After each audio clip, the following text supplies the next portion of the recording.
What's shaking, YouTuberites? Welcome to the Cover Price Shaker Oh. Show for August 28th. Yes, the panel is stacked. The list tonight is stacked. We have so much to go through, which I can't wait to go through with all of you. Chat, I see you. Thank you for tuning in. You're catching the replay. Welcome to the show, guys. Boys, look who's here. I'm super pumped. We're going to go round the horn and say hi to everybody. Gabe, kick it off, man. What's going on, bro? Yo, what's up, man? Thanks for having me on, Lando. Looks like you already had your team stacked and ready to go, but I'm just gonna try and hang out with the cool kids tonight, it seems like. This is gonna be a fun show. There is some crazy stuff on this list, everybody. This is welcome to that Ophir Abyss.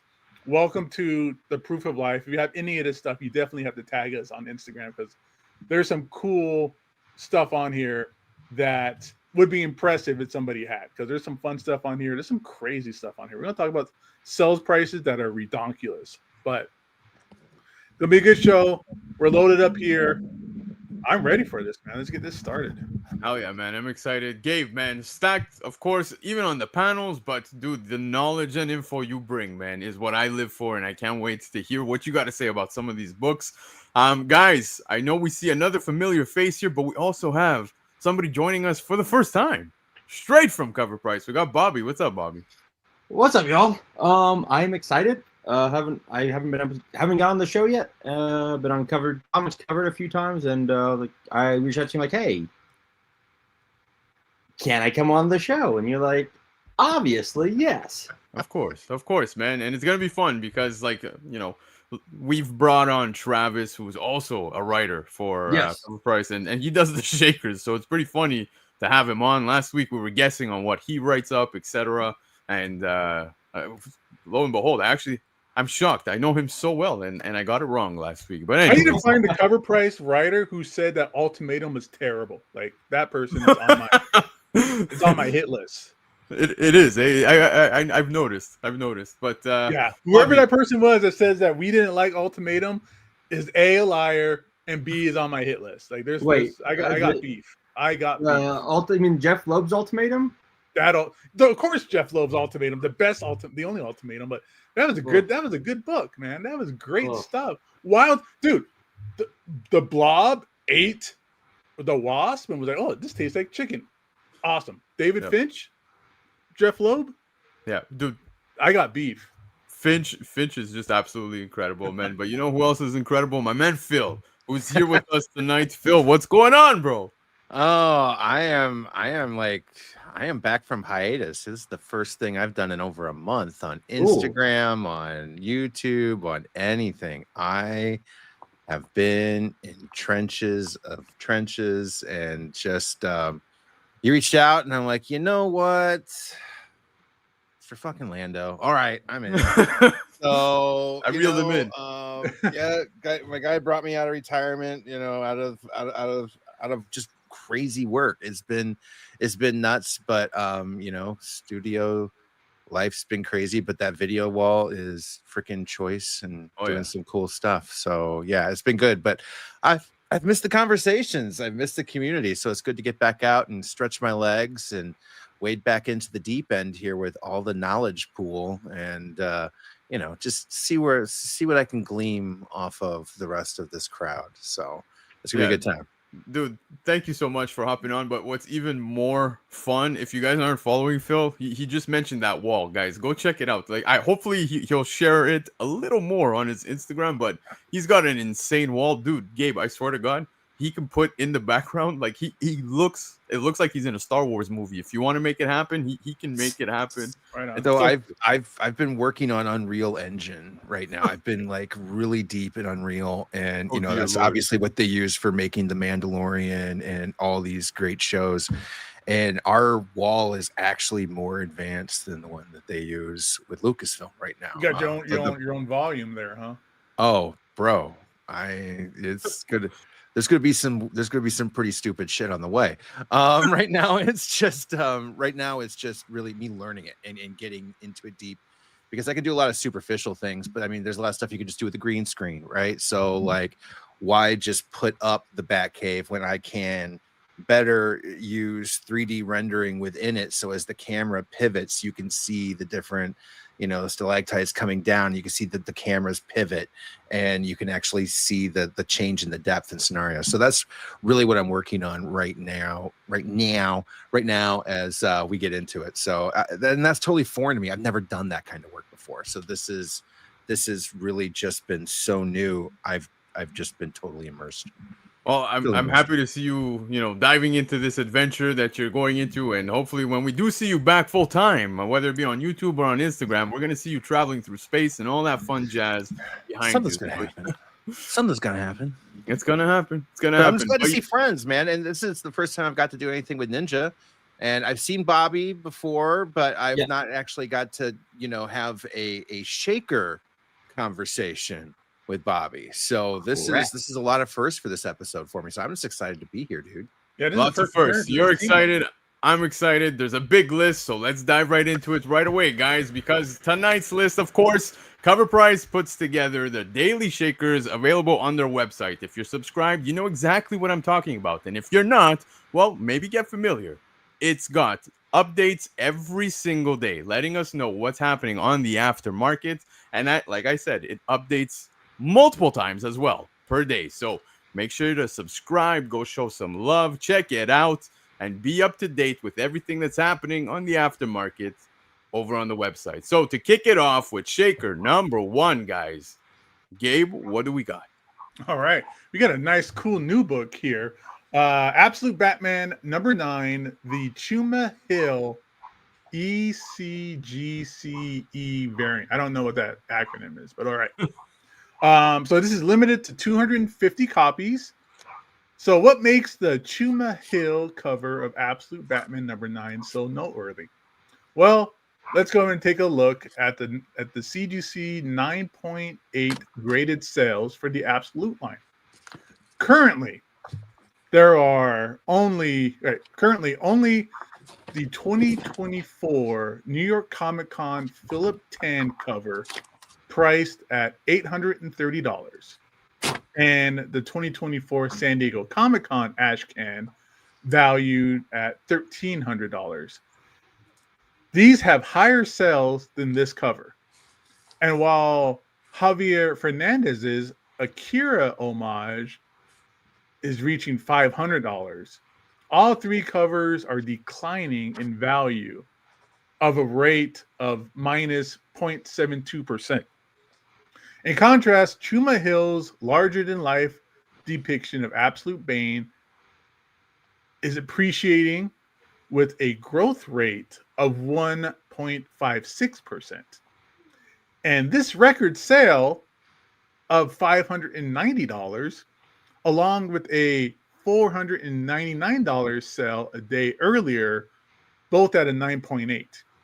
This is impressive, especially considering we're already 9 issues into the series, and this does not feature Batman on the cover.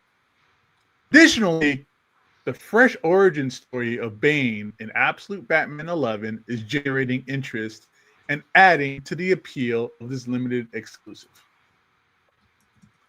So I guess they're saying this one's appreciating while other ones are kind of not appreciating as much. So the other ones are actually depreciating. They're coming down a little bit. I don't know if you guys remember the Akira homage that came out. I believe it was at New York Comic Con. That's what you were referencing. And that one's come down just a bit, but still doing well. Yeah. One thing I will say, though, is that I love this Chuma Hill cover. It's really nice. But, guys, I say this weekly. I'm going to continue to repeat it up until the point I'm proven wrong, simply because Absolute Batman, every single issue has been a banger after banger since release. I don't know if you guys read the last issue with everything that happened with Bane. Holy cow, man. They're bringing the heat with this story. I think it's doing absolutely incredible. Gabe, did you have a chance to read it? I didn't read 11 yet. No. Oh, my God. I have it. Just haven't gotten around to it. When you get around to it, let me know what you think. It's pretty intense, dude. Very brutal. Dude, issue 10 was brutal and out of control. So I can only... I agree with you 100% with this, Lando. All 10 issues that I've read, not a single dud. Not a mid book, not a mint book. They've all been top tier issues. This is one of the best titles that we've gotten in like 5-6 years. This book is great. Every issue is great so far. Oh no, it's incredible. Now I know that when people think Bane and they think Batman, obviously they're thinking of the bat. You know when he broke his back, right? There was what 490, 497. Was it somewhere there? Yeah. Anyways, 495. Somewhere there. Somewhere there. We'll leave it at that. But what happens in this issue, man? I put it up there.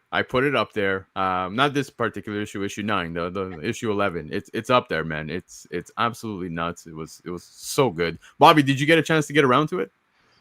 No, I'm on issue 8. I'm a few behind. But no, everything I've said is absolutely correct. This book is my favorite with Wonder Woman. Absolute Wonder Woman, absolute Batman have been actually absolutely killing it. No pun intended. Yeah. But I think the whole absolute series, like every book, has been crazy and insane, and I like the fact that they're flipping everything on its head, like with from Martian Manhunter to Flash to freaking Green Lantern, like everything. Like, oh wait, what? Yeah. And I like the fact that at the end of every issue, it's like, oh, let me read this again to make sure I didn't miss something. Yeah, they definitely set up well, man. But like each issue has me itching for the next one. I get very excited for this. So Absolute Batman for me has been great.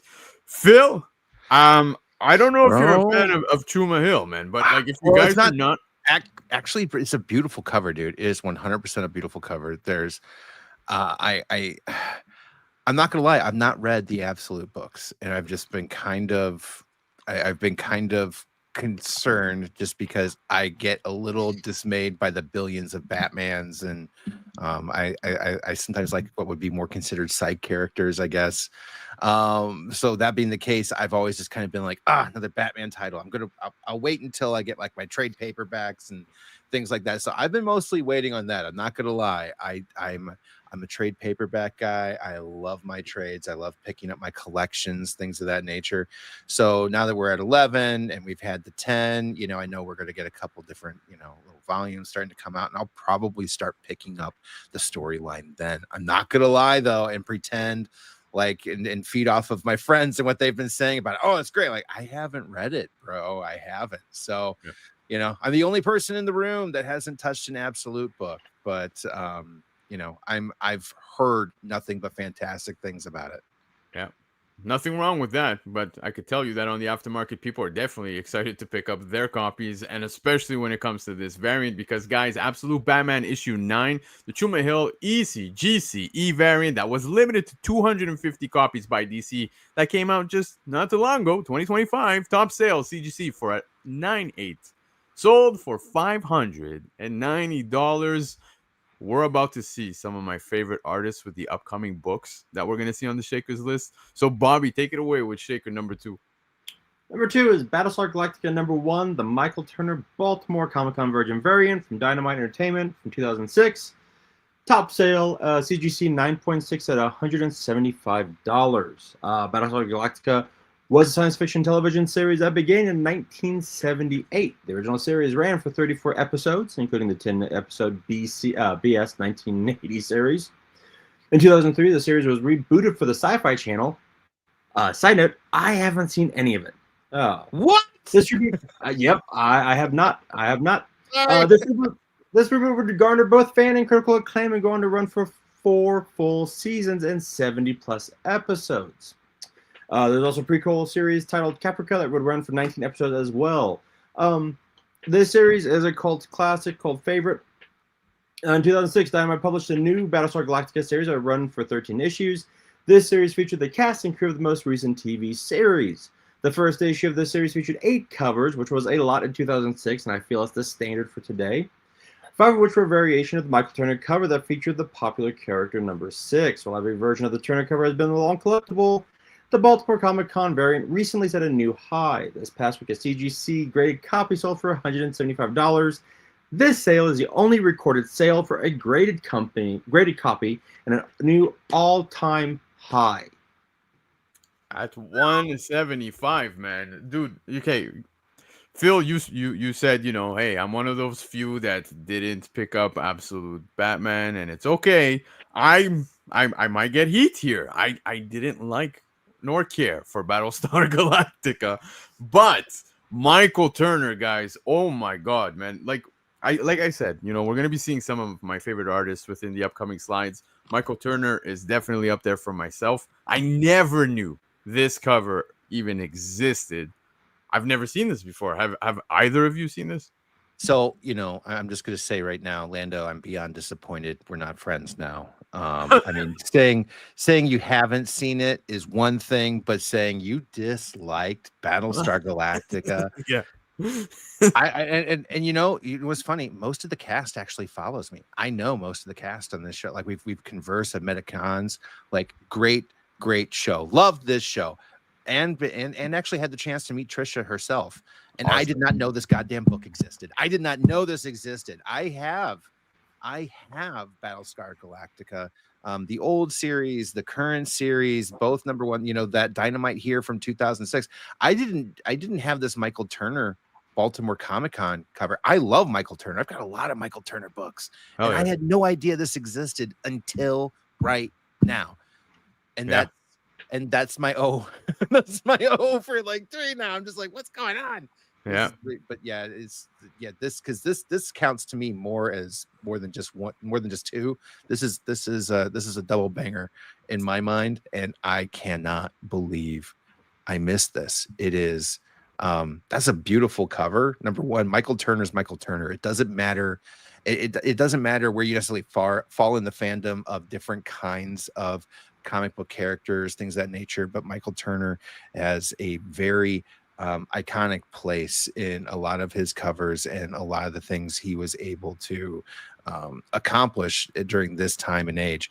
And in my opinion, seeing this for the first time, just knowing the show as obsessively in which I do, I love this. This is freaking sweet, and I need to get it so I can get Trisha to autograph it. This is like number 100%. 6 has to autograph this because this is freaking sweet. This is my goal now. This is my goal. I totally agree with you, man. If anybody here knows how much I love Michael Turner, it's my brother Gabe, who's sitting right here. And Gabe, man, you've seen me go crazy over the Turner stuff, especially when it comes to Tomb Raider for some reason. I absolutely love it. But dude, what do you think of this one? Dude, this is cool. I'm just happy to see more Michael Turner stuff popping up lately. Yeah. Like, I know, he's been gone for a while. In the grand scheme of things, his work output is small. For the small time that we were able to have him in this world doing comic books, he did a small amount of work. So it's good to see whenever like a cover of his comes up or an image I haven't seen before. Whenever Michael Turner's name is brought up, it makes me happy. Just the more that we talk about somebody like him and we remember him is always a great thing. And now we're seeing more and more of his stuff popping up. So I have to just kind of assume that the community and the aftermarket and more newer collectors are finding out about Michael Turner and finding out why we loved him and why he was so fantastic. This came out in 2006. I never knew this existed either. Yeah. Because back then, if a con had a exclusive, guess what? Shocker, it was exclusive to that con. Like you couldn't get it anywhere else. And you had to wait for things to turn up. If you didn't know about the con, you wouldn't know it was even there to even look it up on eBay or any of that kind of stuff. Not like what we have today where all the exclusives are not quite exclusives to the cons. Like you can pick them up at a different con or online easily and stuff like that. This is one of those things where if you weren't in the know, then today you found out. Kind of. There was no cover price in 2006, man. There was no pre-con, breakdown of all the coolest books that are coming. #1, and nobody was thinking of it. Period. #2, this is really cool. This is probably the one thing when I got to look at the 10 today that I was saying to myself, okay, as soon as the show's over, Phil's hunting. You should have been hunting before the show because, guys, I think that this price is very man. cheap. Battlestar Galactica, number one, Yeah. the Michael Turner Baltimore Comic Con Virgin variant by Dynamite from 2006 had a top sale for a CGC 96 at $175, Very which I think is affordable. more than fair. More than fair. Yeah, But I think that's very affordable. yeah, Phil, let's talk about the next one. What do we got up next? Oh, good Lord. Daredevil number 1, Neil Adams variant. This is the 1 in 75, Marvel 2011. So Neil Adams is a legendary figure in the world of comics. He was an incredible artist and creator whose career spanned an extraordinary 60 years. So like Adams responsible for some of the most iconic covers in the history of comics. I mean, his covers include, Batman 251, Green Lantern 76, Tomb of Dracula 1, Batman 227, to name a few. And there's more, but those are some of the most frequently homaged and recognizable covers in the history of the medium, right? So Adams continued working, although more sparingly, obviously, in his later years, until his passing in 2022 at the age of 80. So while most of the focus for collectors is on the Silver and Bronze Age covers, Adams also had a ton of incredible covers he completed in the modern era as well. Now, one of those modern covers is this 1 in 75 ratio variant for Daredevil number 1. So Adams completed various covers for Marvel's relaunching titles in 2011, with standouts being his work on Punisher and Daredevil and Ghost Rider. These 3 books have been increasing in both price and decreasing in availability over the last few years. So this past week, their Daredevil variant reached an all-time high with a raw near mint copy selling for the staggering $1,650. Now there's that's a holy, now there's a few cheaper options out there from Adams Marvel work in 2011, and those books would be great pickups as well for prices that are currently very affordable still, because this to me was a wow, seeing this dollar amount. But at the same time, too, it's freaking Neil. And everybody's got a Neil story, I think, in the comic book community. I think everybody has a Neil story. Yeah, I've got several, man. But one thing is for sure, and I think we could all agree here, guys, is when you go back to 2011 and you're looking at ratios of such heights where you have a 1 in 75, that shops were not ordering 75 copies of Daredevil number 1. Oh. And again, this is 2011. Now you have Neil Adams on this. The cover is absolutely stunning. I love Neil Adams. I think it's safe to say we all do. And like I said, this is why I said that we're going to have some of my favorite artists making their way on the show. But when we talk about this era, Phil, you just mentioned that there were other covers that he had done in modern time that were ratios as well at around this time frame. He did one for Ghost Rider, guys, as well, and this is one I've been looking for the longest time. It's a 1 in 50 in a trade. Here, I'll show you guys what it looks like very quickly. But look at this. Yeah. Okay, this is just in the Virgin, of course, but the 1 in 50 is a trade. So obviously, picture a trade at the top, right behind it, but Neil Adams did amazing work.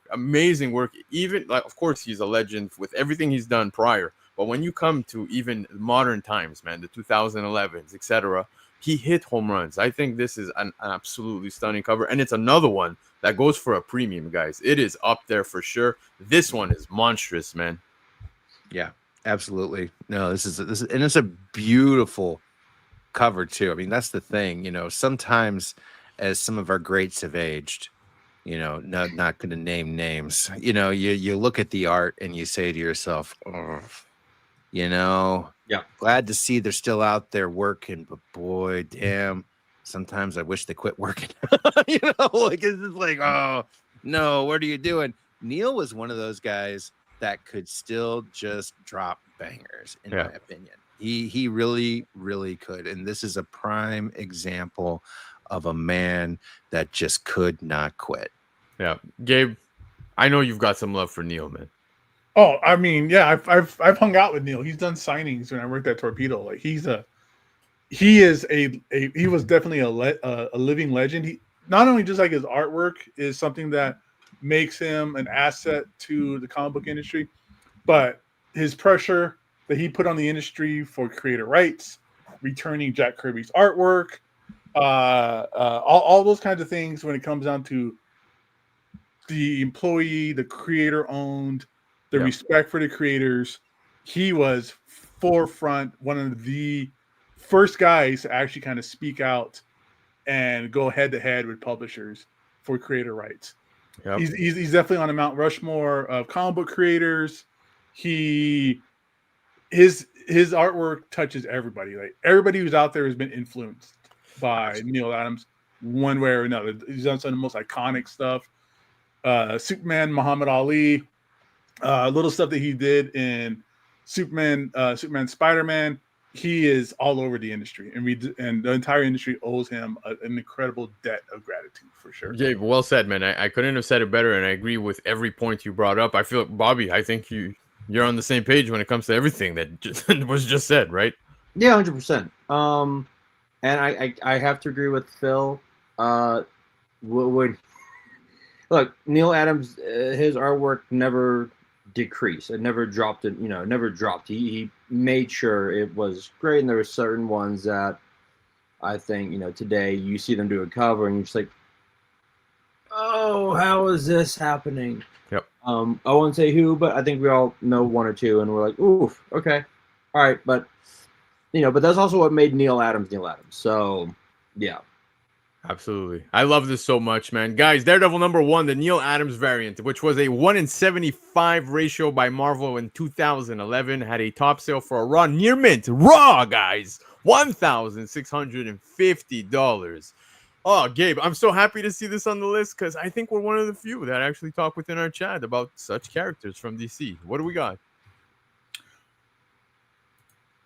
So, number 4, we got Icon versus Hardware. Number 5, the Demetrius Dawkins Action Comics #1 homage. That was a 1-in-25 that came out through DC Comics in 2023. Icon and Hardware were two of the first superheroes created within the Dackleverse Milestone universe in 1993. We recently covered another character from the same universe, Static, whose preview edition of his debut issue recently sold for a new high. Since the official return of Milestone Universe in 2020, there have been multiple titles featuring both Hardware and Icon. In 2023, a 5-issue miniseries titled Icon versus Hardware debuted. This storyline revealed a moral conflict between the two that resulted in the two facing off against one another. The 5-issue series featured a 1-in-25 ratio variant for each issue, with each variant being an homage to a classic DC cover from the past. Each of these variants seems to be selling well in the aftermarket, but the Action Comics homage on issue number 5 appears to be the most desired. This past week, the book set a new high when a raw near mint copy sold for $140. Keep your eyes peeled for these homage variants, and hopefully you can find one for a decent price. Yep. Now, Gabe, I'm aware when it comes to ratios and all these things, some of us feel a certain way, some of us love these, etc. What is exciting to me when it comes to this is Icon being at the forefront. People are picking up Icon books, the Milestone books, as you said, we just recently came back, some of the Milestone stuff, but Static too, you mentioned it, right? Like we just recently saw Static books doing well, and a lot of people are starting to flock to that, and I'm happy to see that because I think Static being brought into the current James Gunn universe would be absolutely nuts, dude. Anyone else? Oh no, I agree. It would be absolutely fantastic to see them there. Sorry, I was waiting for everybody else to talk. Yeah, no, I think it would be a fantastic addition to James Gunn verse. I would like to see some HBO treatment, in my opinion. Similar to the kind of depth that he's been able to take things like Peacemaker. I do feel like I don't want Icon and Hardware though to go through the full rated R James Gunning, with these smaller characters and just kind of can kind of raunch and joke it up the entire time. I believe that a lot of the thing that Superman did well and that James Gunn did well in the most recent film, though, was the fact that he could bring many characters out to the forefront, and that he can make something that an entire family can see in film and enjoy. And I do believe Static Shock, Hardware, Icon, a lot of our old, a lot of our characters that for a lot of us in the 90s, in the early 2000s, we saw, we got to interact with, we saw them in the bigger universe. I do feel like those would be some fantastic things for DC to embrace now and bring out in that Gunverse. I agree with you 100%, Lando. It would be Absolutely, awesome, man. Yeah. Absolutely. Awesome. Bobby, what do you think, sir?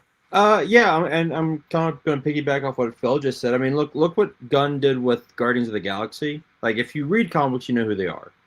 If you don't, you have no idea who they are, and you thought it was just going to be a horror. Like, I knew a bunch of people who read books and were like, "This is going to be a bad movie." I'm like, nope.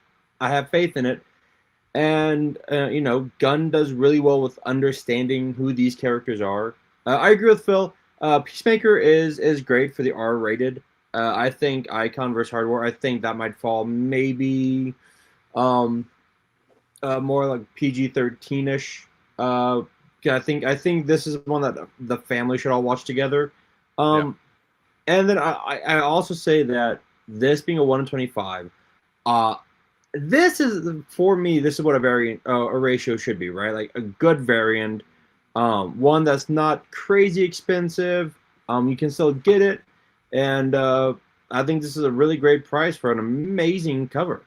Yep, absolutely. Although Action Comics 1 has been homaged, probably up there with ASM 300 and many other books, but still very neat to see. Icon versus Hardware number 5, Demetrius Dawkins, Action Comics number 1 homage, which was a 1 in 25 by DC in 2023, had a top sale for a raw near mint at $140. Oh, Bobby, this is a fun one. Let's talk about it. Hulk smash. Yes. This is number 5 on the list. This is the Incredible Hulk number 106, Marvel 1968, Bronze and Silver Age Hulk. Hulkies have been seeing renewed interest lately, and issue 106 is no exception. This book delivers the continuation of Hulk's epic clash with the missing link, a radioactive powerhouse unleashed during this Cold War. The battle escalates when Soviet agents led by Yuri Brevlov capture both Titans, injecting both high-stakes espionage into Hulk's usual chaos.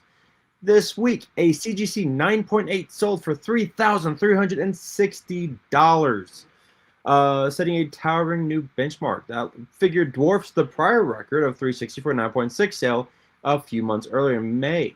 With only 6 9/8s on the census, including a single signature series copy, supply of the top tier is razor thin. Adding extra fuel to this, to the collector demand, Marvel Studios has confirmed Mark Ruffalo's Hulk will appear in Spider-Man Brand New Day. There are tons of rumors going around now about that movie and what the Hulk will be, and one of the big rumors is that the Punisher is going after the Hulk, because in behind-the-scenes pictures, we see a wanted Hulk pictures. While not directly tied to this issue, the news is enough to keep Hulk keys in the spotlight as speculation builds around the character's future. With extreme scarcity at high grade and a market willing to pay a premium for pristine copies, this 9/8 sale represents a major step up for Hulk collectors. Yep.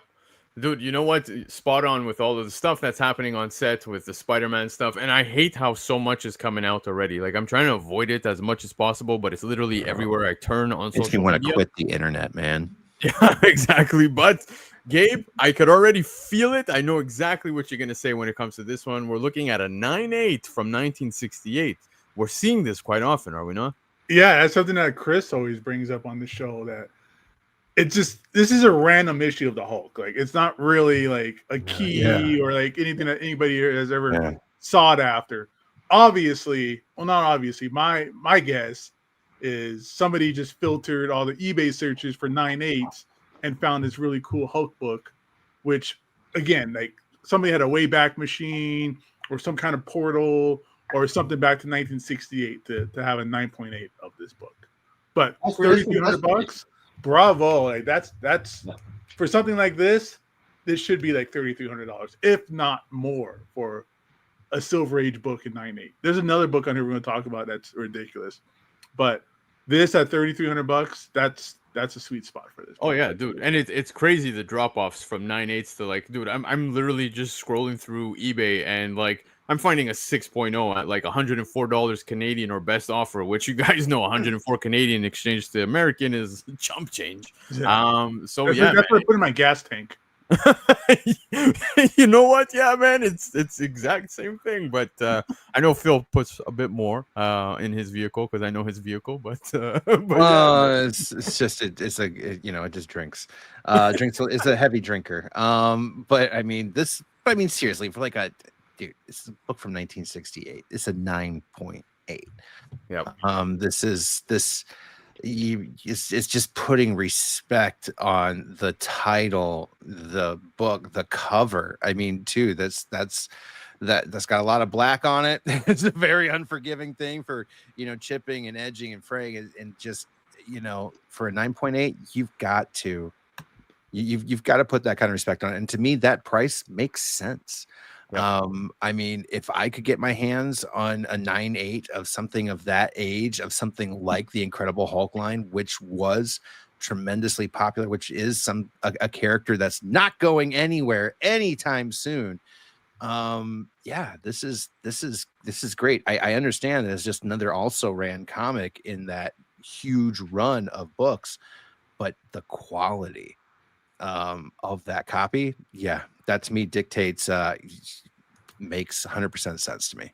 Yeah, absolutely, man. I love seeing such sales, and it's not new to me to see a book from the 60s or any of this era in a CGC 9.8 making its way to the list, because Incredible Hulk 106 by Marvel from 1968 in a CGC 9.8 had a top sale at $3,360.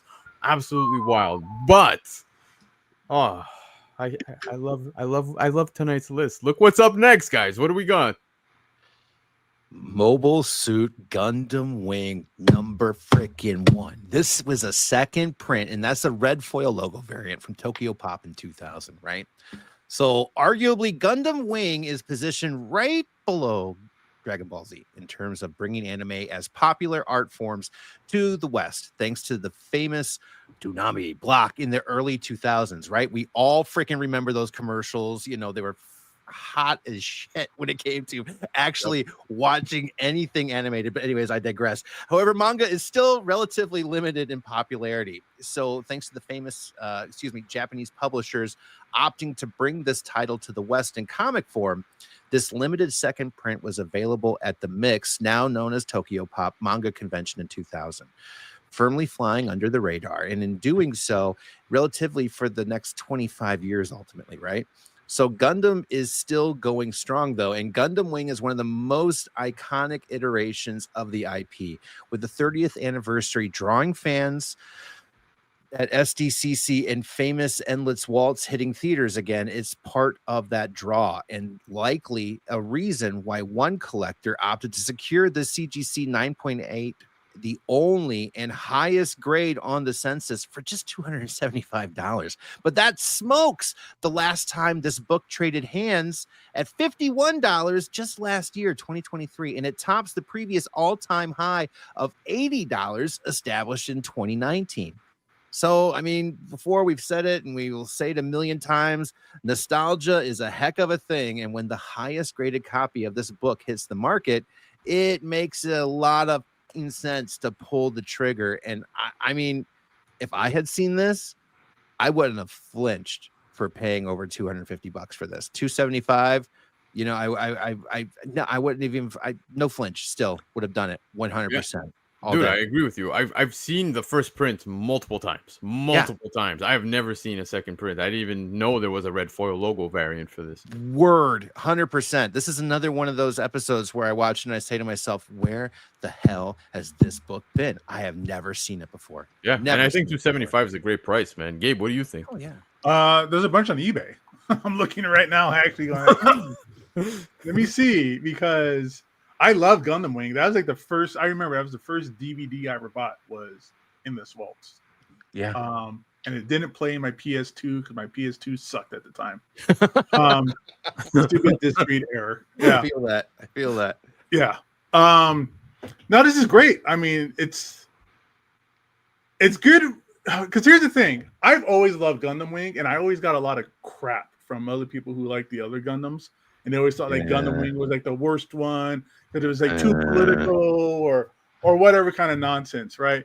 But I know in my heart of hearts, Gundam Wing's the best. Yep. And with it coming back out in theaters and having like, what is it, like a 35th, 40th anniversary, something like that, like it's on everybody's lips again. Like everybody's talking about Gundam Wing. It's getting the respect it loves or that it deserves.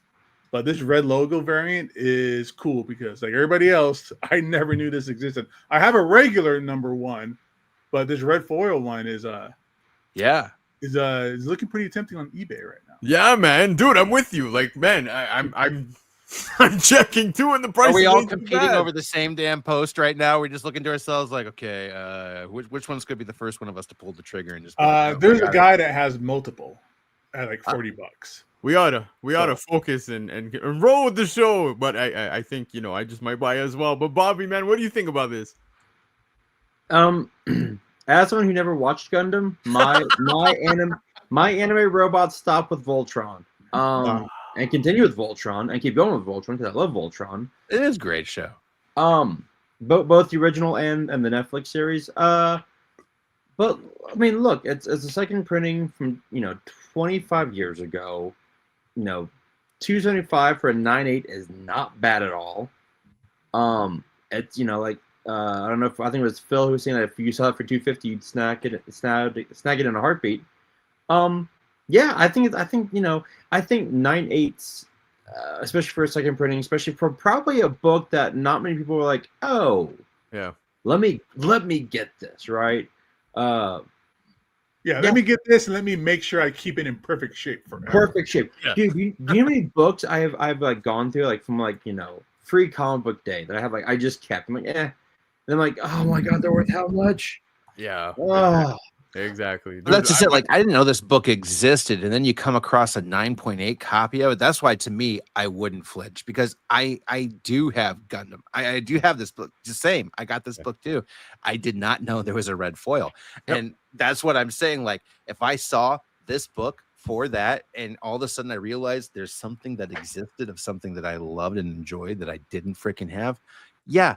I'm an adult with adult money. I'm going to fuck shit up. I'm going to do stupid things once in a while. And that would not be a stupid thing in my book. Okay. This would 100% be a valid thing when I walk back in the door and everybody looks at the receipts and they're like, what the hell did you get? And it doesn't matter. This matters to me. I don't care if you like it or not. This is coming home. Yep. I'm going to get this book, and I'm going to go get myself a 1 in 140, 1 in 144 model kit as well. Word. You got to pair it up together. That's for sure, man. But guys, don't we have talk Mobile to me Suit for 2 weeks. I'm putting this together. Yeah. Mobile Suit Gundam Wing #1, the second print red foil logo variant by Tokyo Pop from 2000 with a top sale for a CGC 9.8, $275. Gabe, what do we got next? All right, let's see what we got next here after Mobile Suit Gundam is Star Trek. All right, so Star Trek, Star Trek Year 5, number 1, my boys' names. the 2019 Diamond Summit photo cover. I was at this Diamond Summit, I think. Obviously from 2019. Yeah. This Diamond Retailer Summit variant is one of the scarcer modern Star Trek comics in existence. It was produced exclusively for attendees of the 2019 Diamond Retailer Summit in Las Vegas. I was at this one, which means it never saw traditional distribution to comic shops.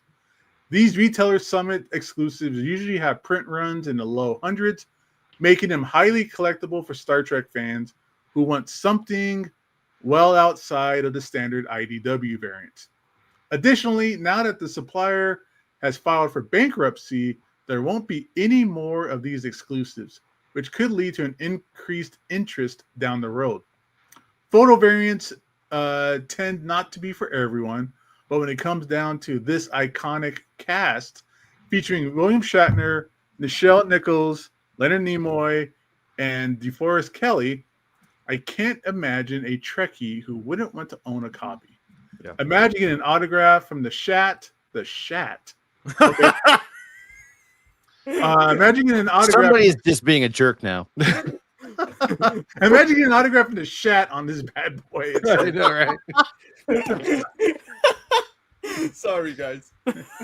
This Never issue thought the part kicks of off reporting people, never thought the IDW's part of Year reporting. 5 series, which set out to tell the missing final year of the original 5-year mission of Kirk, Spock, and the crew, making it both historically significant in universe and rare in the collector market. Despite all the talk of how rare this comic is, it remains quite affordable. Recent sale of a near mint copy is $90 and is way up from the usual $15 to $25 price range. Oh man, dude, it was like a Ron Burgundy moment, man. Like reading that, right? That was just That escalated quickly. The Shat? I am Rob I Burgundy. love it.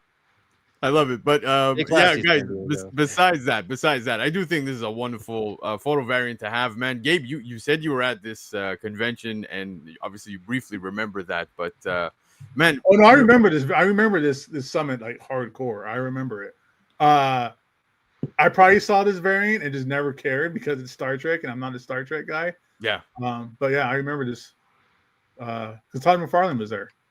Oh, that's Is this- awesome, dude. As a Star Trek guy, this is something that I have a lot of, the old Star Trek comics, and that was kind of like my personal grails, getting issue number 1 and things of that nature. But looking at this cover, seeing 4 of the 7 big original series characters on it, with Bones, Uhura, Spock, Kirk. That's pretty freaking sick to me, and Yeah. I'm looking for this book because it's also super affordable for a near mint at $90. And like you said too, like, these books $20, $15, $30, depending on where you're finding it. Just to be able to have that on my wall, I kind of love that. I'm not gonna lie. Dude, it's wicked. I again, if you're a big fan of Star Trek, I think it's awesome to have in the collection. Bobby, what do you think? I'm not a Trekkie, but I have met at least half this cover. I've met William Shatner. I've met Oh, you met the Shat? I met him. I've met him twice now. I've met him. I met Nichelle Nichols. She was very sweet when I met her, but I met her at Comic-Con 2017. She was not doing that well, but she was very, very sweet. But look, this would be amazing thing because I know George Takei is still signing. William Shatner is still signing. I can't think of the actor who played Chekhov is still doing signatures. Still doing some signings. So if you could get three of the original members on this book, that'd be amazing.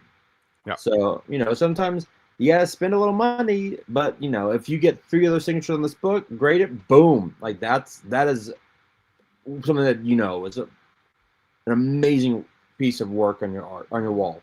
Yeah, wonderful to have in your collection, guys. Star Trek Year 5, issue number 1, the photo cover from the 2019 Diamond Summit.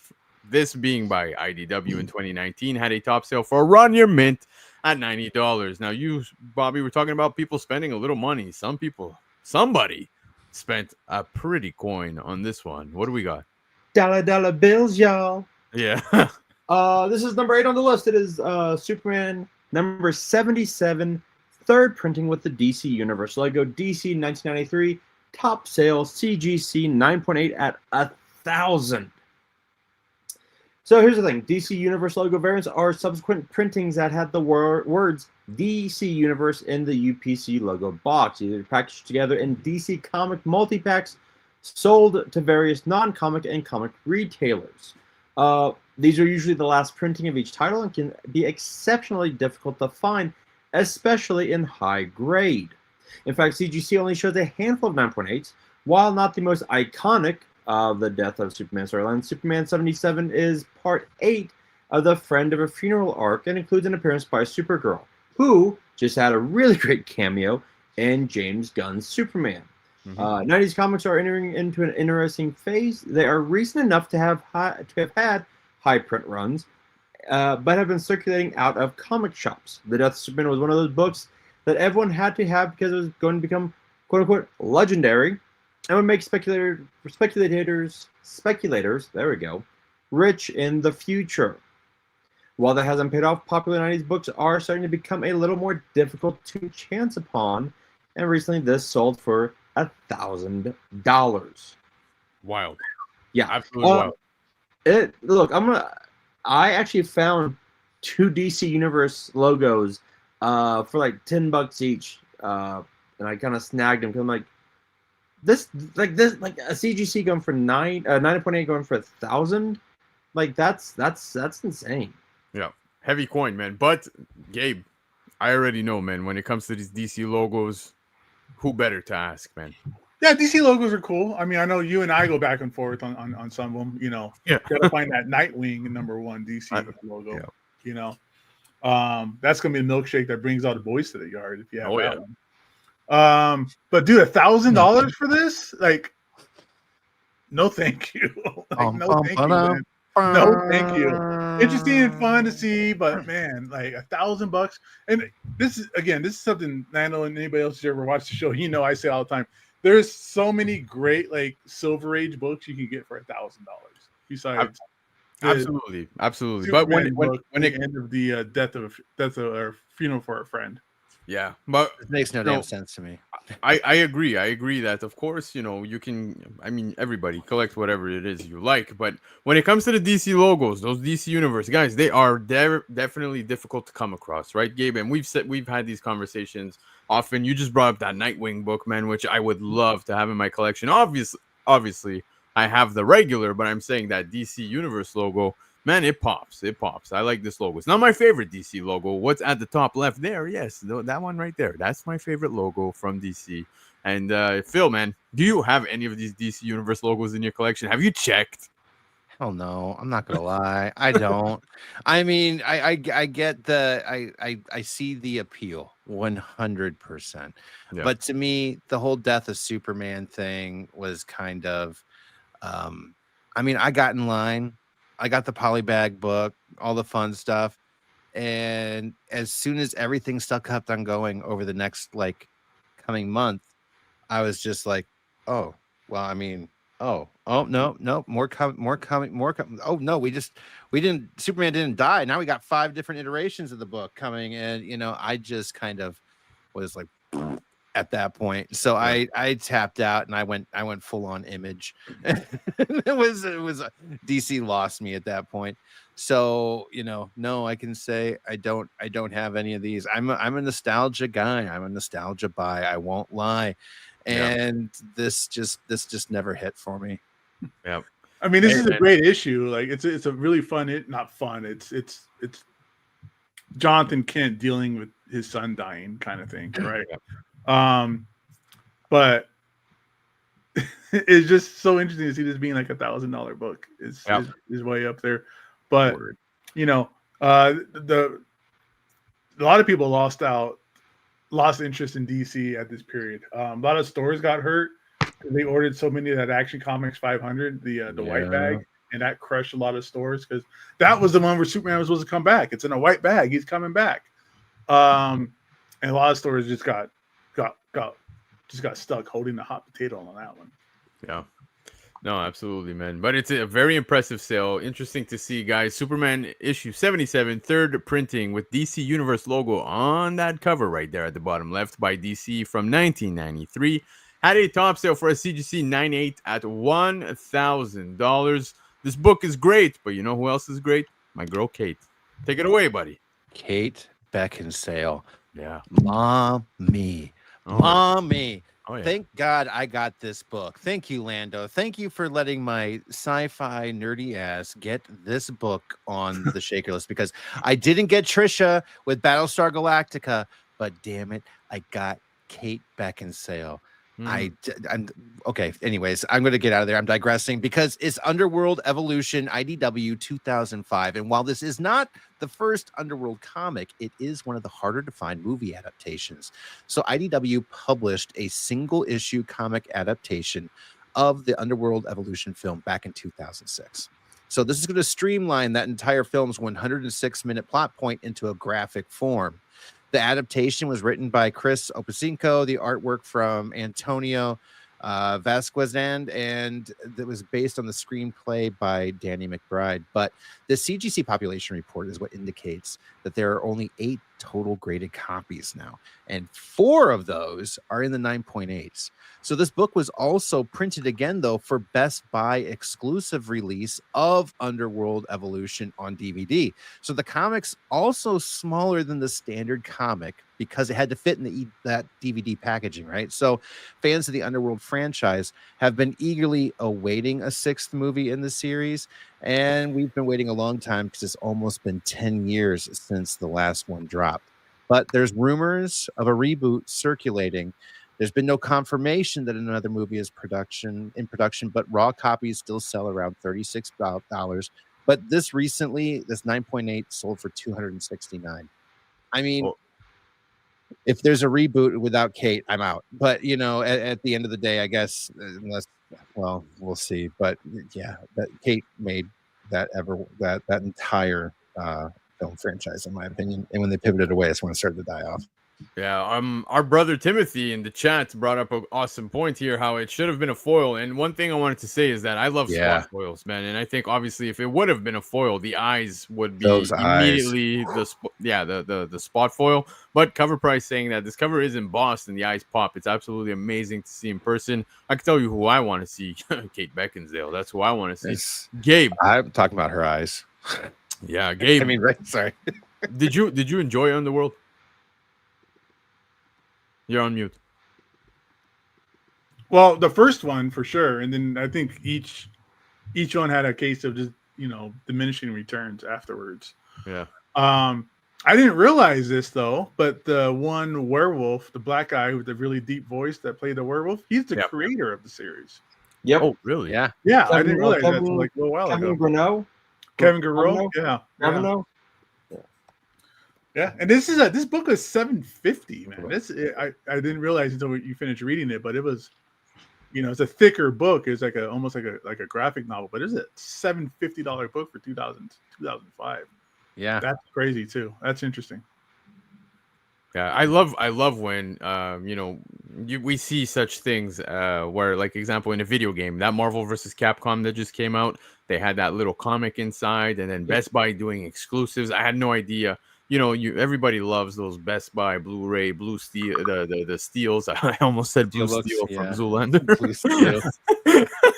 I want to see the pose with that, though. Okay, if you're gonna say Blue Steel, you do Blue Steel. Okay. No, I'm not gonna do it now. I'll do it for the sign off. I promise. But all right. Yeah, man, I love Best Buy's exclusives that they have with their steel books, and seeing these things inserted are always awesome. Bobby, what do you think of this? I think it's beautiful. And it does harken back to I don't want to say a simpler time, but the fact that Best Buy doesn't do Blu-rays or DVDs anymore, right? Yeah. Like this is literally a shout out, a callback. I don't know the right word for it right now. To when Best Buy used to do cool stuff like this. Like I have somewhere in my collection.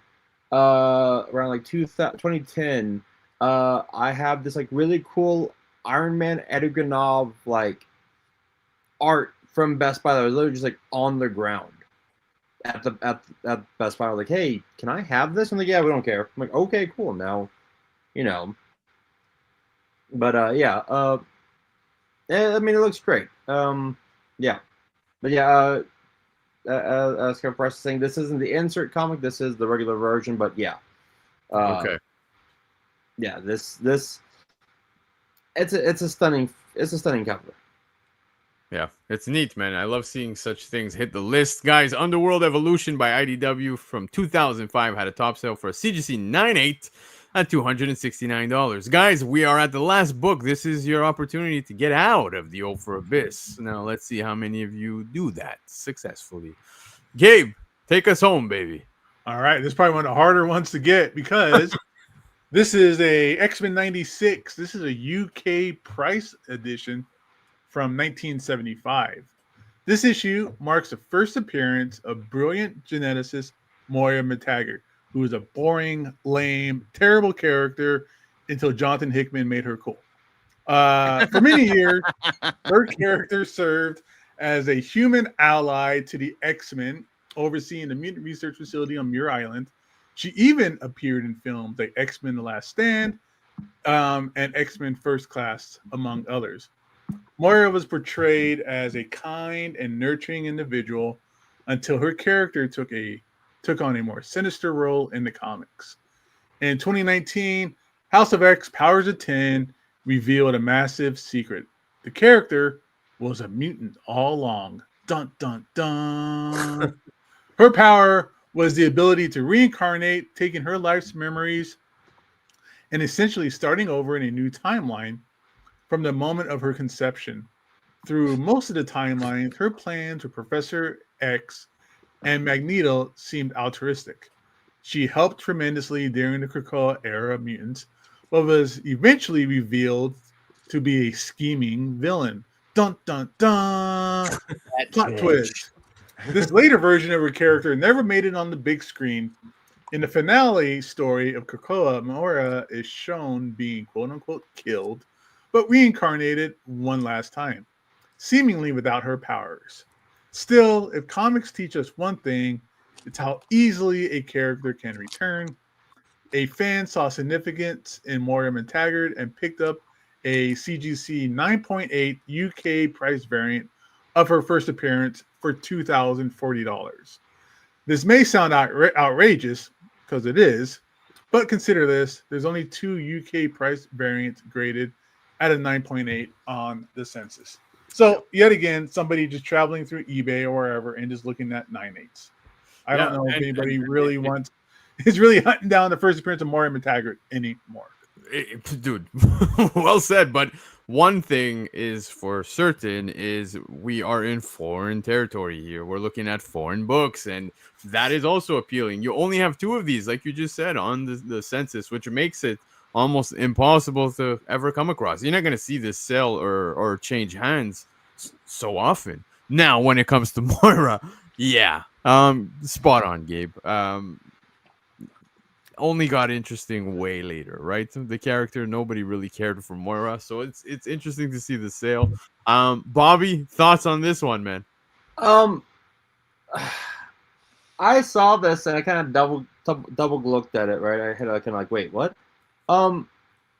First appearance of Moira, like, yeah, she didn't really become interesting until the Krakoa era when she kind of started, like, really messing things up for the X-Men. My first real introduction to Moira was the X-Men cartoon, right, when they were there for the Phoenix Saga.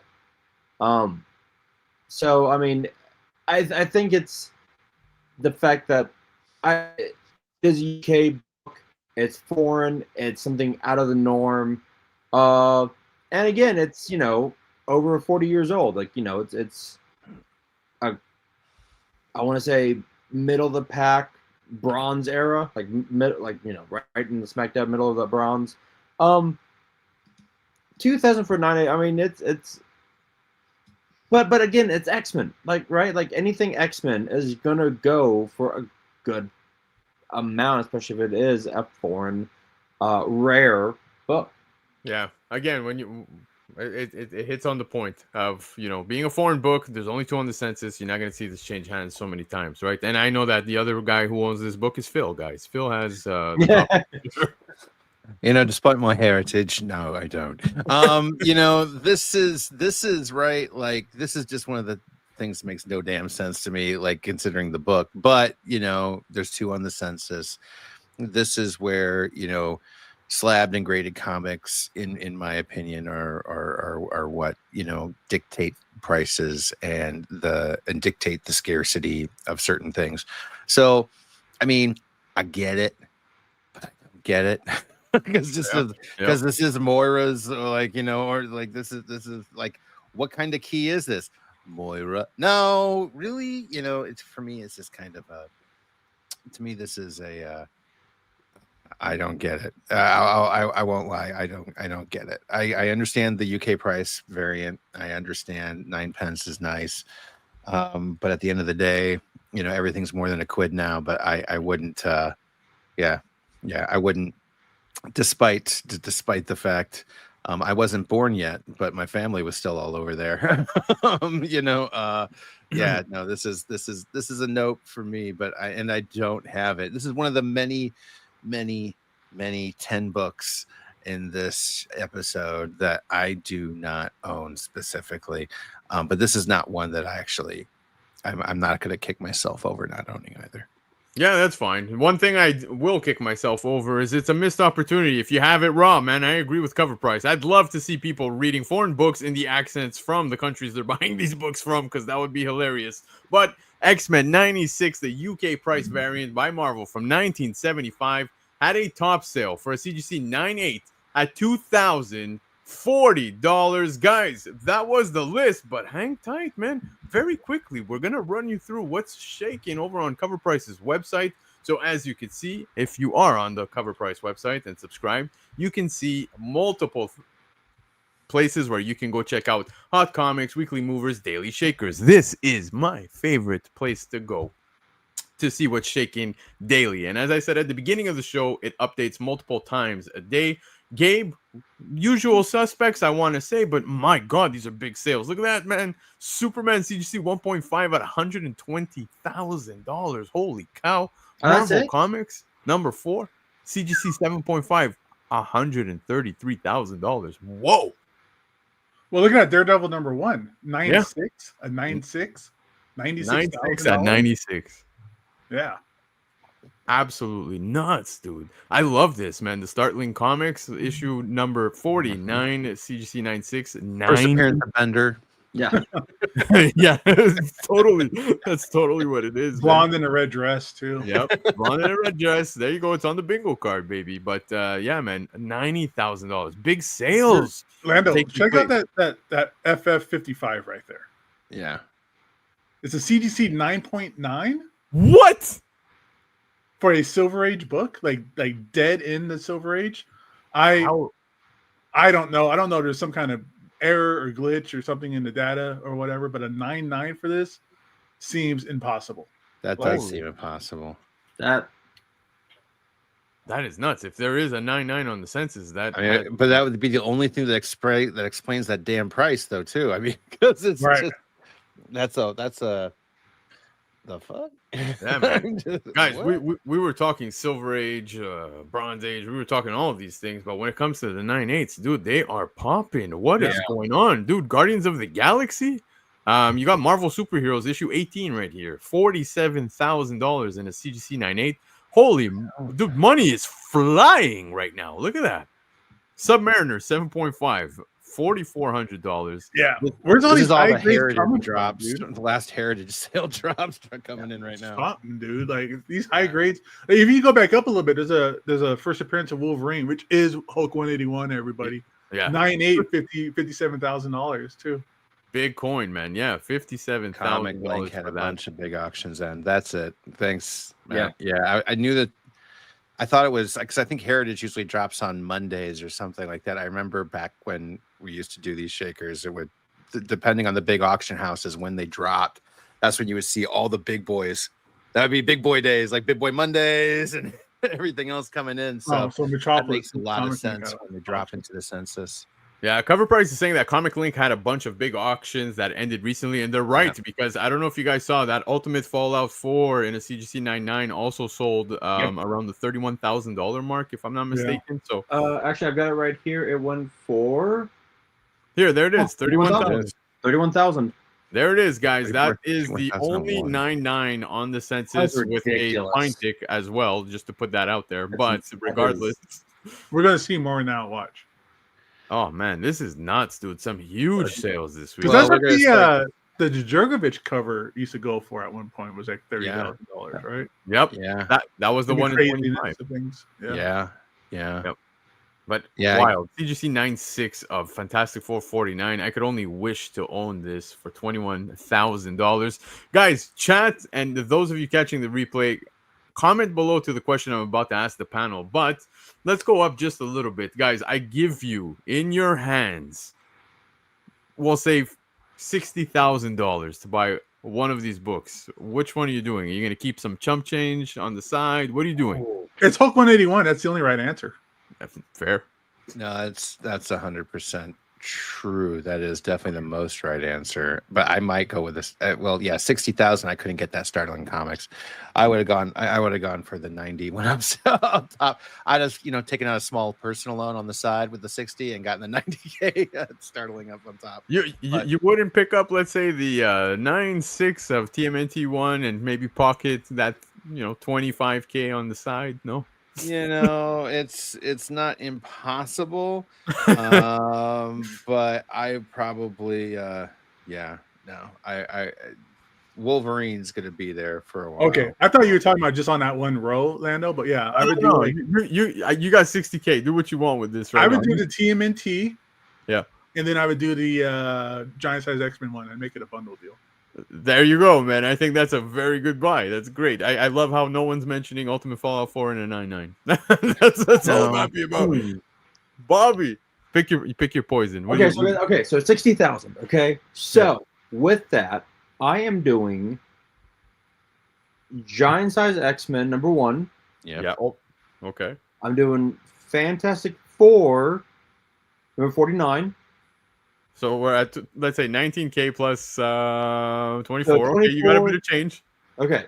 And then how much do I have left over? So hold on. What did I say? You had 15? 60,000. 1924. Okay. So I'm going to go... About 5,000-6,000. I'm gonna do the FF #1 for 19. That's fair. There we go. I've got 3 Also, books.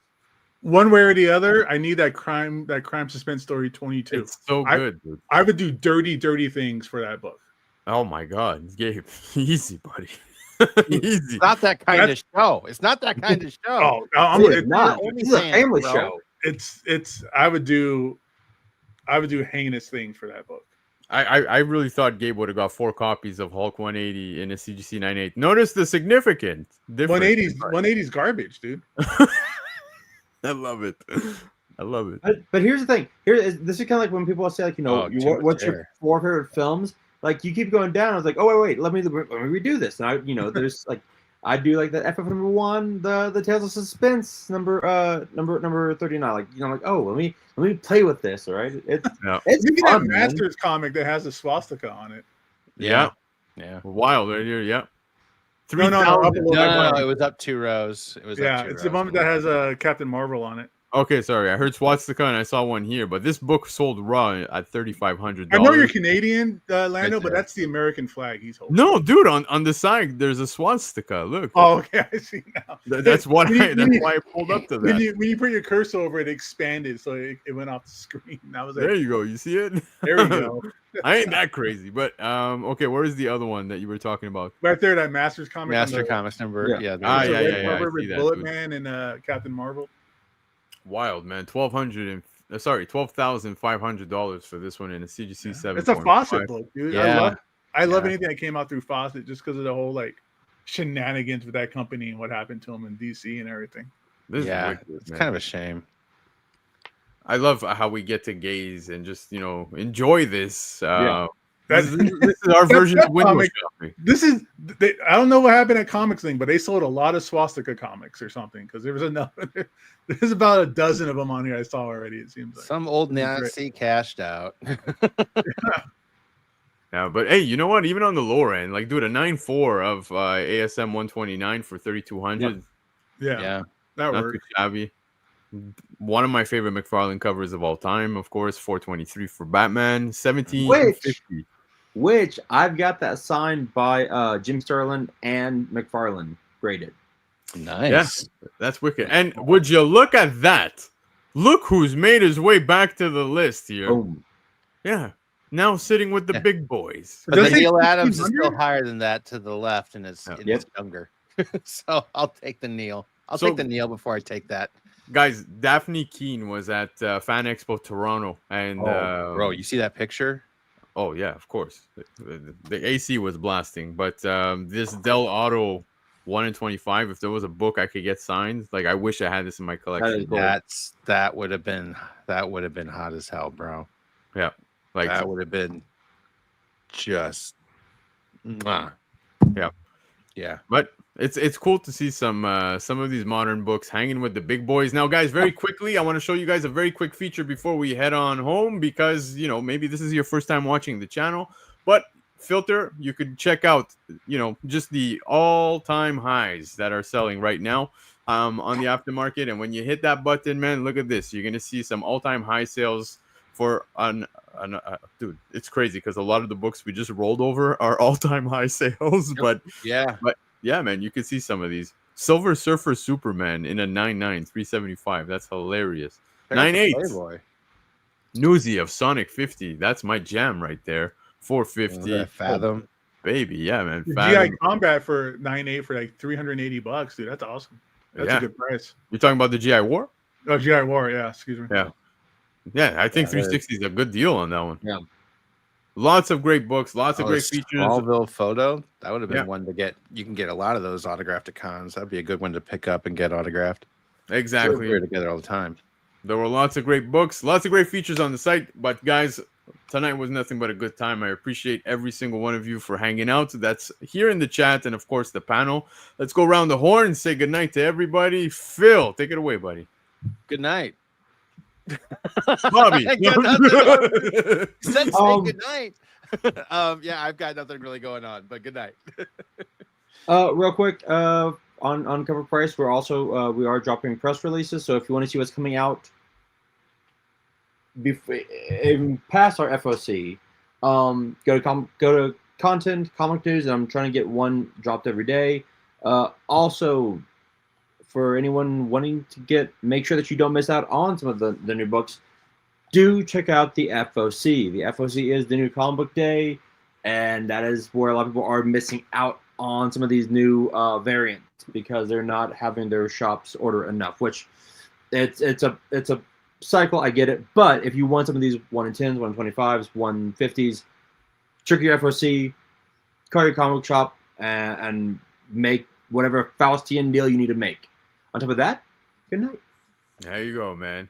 I don't want to take it home. I want Gabe to take us home because it just feels right when it's Gabe who takes us home. So very quickly, I want to say thank you guys, man. Thank you for hopping on. Shout out to the chat, like I said before. Shout out to the crew, man. Shout out to Lords of the Long Box, Gabe here. Shout out to Cover Price for tonight's show. And Gabe, this is where you take us home, brother. All right. So speaking of Faustian deals, King of the Golden State, hit me up, man, because he's got a Crime Suspense 2022. But with that said, again, everybody, thanks so much for showing up today. Lords of the Long Box kicking it here in the house with Lando and Phil and Bobby. It was a great show. I hope everybody has a great weekend. Let's go watch Peacemaker. Episode 2 is out today. Let's see what other kind of crazy characters show up there that's going to make it on the list like White Bunny did. Yeah, that was orgies. I don't know. Yeah, orgies and drugs and, I mean, it seems like college again, all over again. So I love it. Yeah, I totally forgot. I'm totally going to go watch that immediately after the show. Guys, thank you. It was nothing but a good time. We will catch you again next week. Don't forget, if you're new, hit like, subscribe, show us all the good stuff. Comment below. We love you. Adios. Peace.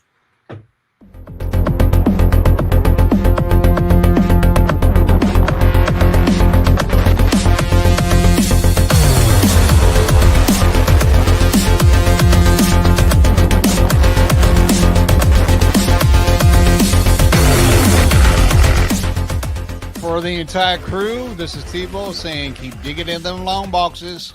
Peace out.